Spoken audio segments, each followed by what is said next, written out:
Now, sometimes I understand I speak from an unpopular standpoint or viewpoint. Sometimes you guys have trouble seeing what I'm trying to get at, understanding what I'm looking at, both maybe short term and long term. But this topic to me here seems as clear as day as maybe anything I ever talk about here on OTRS Central here on YouTube.com. Over the past few years, I'm sitting back and I'm looking at it and I'm like, what young guy has John Cena helped? The biggest enemy to growth of the WWE, the biggest enemy to the improvement of the WWE's product, the biggest enemy to the growth of the WWE's overall production in terms of the bottom line is none other than John Felix Anthony Cena. And do not try and sit there and spin it to be anything else. You can put a lot of blame on Vince. You can put blame on Stephanie and Triple H and the creative team and the executive management. And absolutely, they all play a part in this. There is no question about that. But at the end of the day, it is John Cena that is a representation of so many things that are wrong with today's WWE. And I come to this topic here of what young guy has John Cena really helped, in particular in the past few years. Some of you are going to sit there and say, oh, CM Punk, or oh, Daniel Bryan. Now, come on now. CM Punk and Daniel Bryan, for one, already kind of came with their own fan base following them. Number two, situations and circumstances dictated that both Punk and Daniel Bryan had to go over at some point in time. And even still, there was always some bullshit, some type of spin to try and make Cena look as good as possible and still look better than the guy that fucking beat him. But look at some of these other young guys. Look at some of these other names at recent years that have become victims to the John Cena monster or the John Cena problem, or as we might call it, the John Cena experience. Look at Wade Barrett. In 2010, he comes storming in as the leader of the Nexus, and people are like, my God, he's going to be their first British world champion. He's going to be a main event star for a decade. You can put money on it. This guy's going to win a Royal Rumble. This guy's going to headline WrestleMania. This guy's going to be a big-time future star. Oh, no, no, no, not when John Cena gets his hands on him. You get that SummerSlam match at 2010, and not even to mention before that, I could throw a Sheamus into the damn mix. Remember when the Nexus was coming after Sheamus, and he cuts and runs tail and heads to find John Cena? Wade Barrett, SummerSlam. John Cena's got to go over because he somehow thinks in his dumb dick world that that was good for business in any way, shape, or form. Then he ends up joining the Nexus. Then he gets fired from the WWE, only to then come back and beat Wade Barrett at TLC 2010. So all of that was for nothing. All of that was basically to give John Cena something to do for about 6 months in 2010. And where is Wade Barrett now? In 2014, after half a dozen damn character repackages and theme song changes, now he's the Intercontinental Champion. In 2014, Wade Barrett is the freaking Intercontinental Champion and has still never held a world title.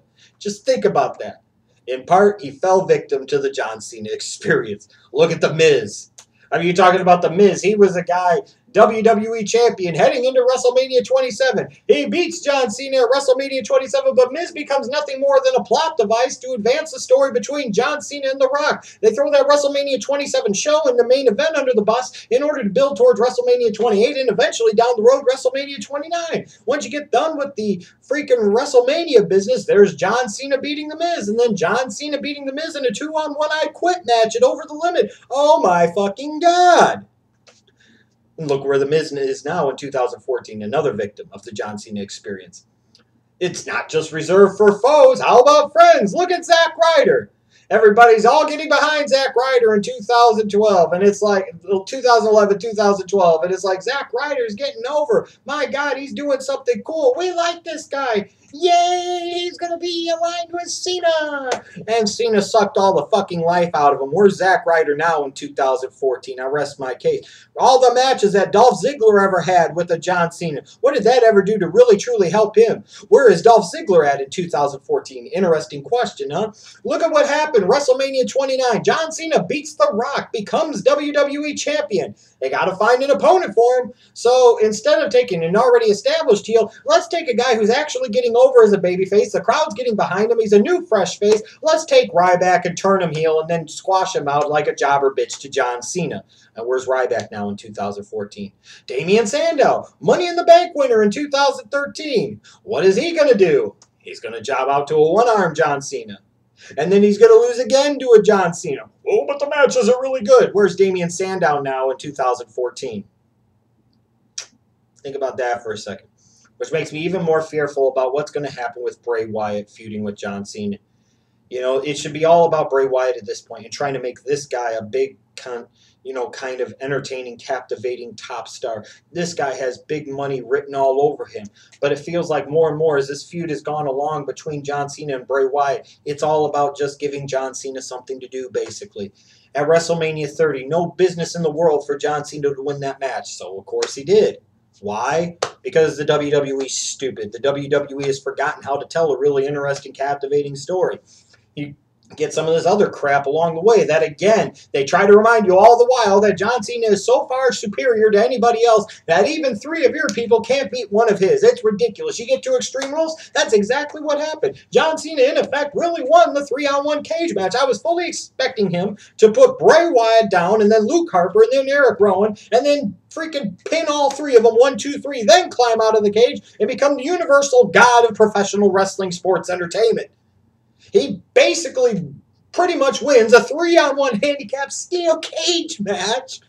The only reason he doesn't win is because of a kid singing in a freaking black robe.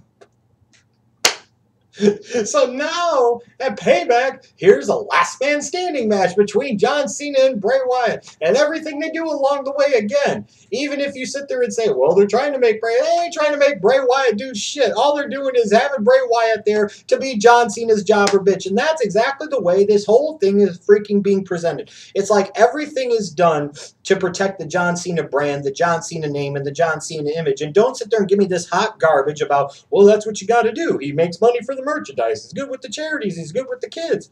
Well, at some point in time, if you have to go to these great lengths in order to protect your top guy after so many damn years of pounding him incessantly into that damn spot, did it ever cross anybody's mind in WWE? Did it ever cross some of your minds that maybe this guy really isn't worth being in the top spot in 2014 anymore? My God, I've never seen. This is equivalent to what the NFL does with Peyton Manning and protecting the Peyton Manning brand.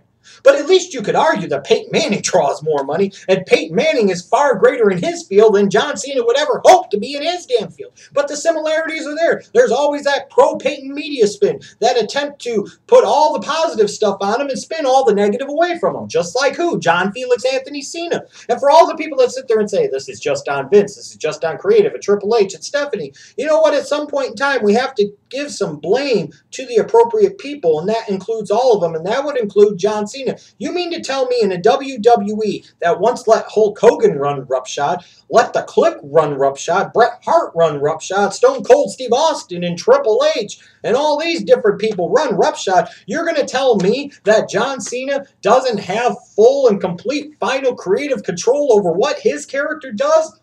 Bullshit!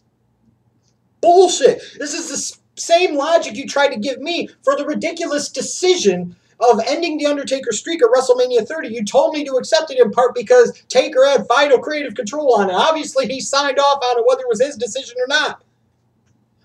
But somehow this logic doesn't apply to John Cena too? Get the fuck out of here. This is absolutely, completely ridiculous. At some point in time, John Cena has got to understand that it can't always just be about him. Would you rather be the biggest fish in a small pond that is suffering from a drought that is draining and getting smaller all the time, in part because of the crap that you're doing, because you're sucking the life, the water, the life force out of that pond? Or would you rather be a big fish, maybe perhaps the big fish, in a really big pond with plenty of water for everybody to drink out of, and the water tastes so much better because you can pay for filtration, sanitation, and all this other hot garbage? I'd put this in an NBA perspective. Some of you that are NBA fans, would you rather be Stephon Marbury or would you rather be Tony Kukoc? Would you rather be the player that was all for himself, made a ton of money, but nobody fucking cares about, nobody remembers? Or would you rather be the role player like a Tony Kukoc or a Robert Horry, who won multiple world championships and will always be remembered for their association with championship teams. You would think a guy like John Cena would, at this point in time in his career, would be smart enough and have enough business sense to understand that it can't always be about him. And at some point in time, he has to do a better job of helping out the next generation, so that way, in part, they can become bigger stars, making the WWE better and more successful, meaning they make more money, meaning that, oh, ding dong, dumb dick, John Cena, you make more money too. It's absolutely and completely ridiculous. I can't believe more people don't understand that, including the people in the WWE, that the biggest hindrance to growth in the WWE, the biggest hindrance to improvement in the WWE's product and bottom line, is the John Cena monster. It's the John Cena problem, and it's the John Cena experience. Please tell me if I've missed out on anybody in the last 4 to 5 years. Tell me a young guy that you can legitimately argue that John Cena has really helped and put over and got him over to the next level. I'm waiting. I can't wait to see the results. Let me know down below.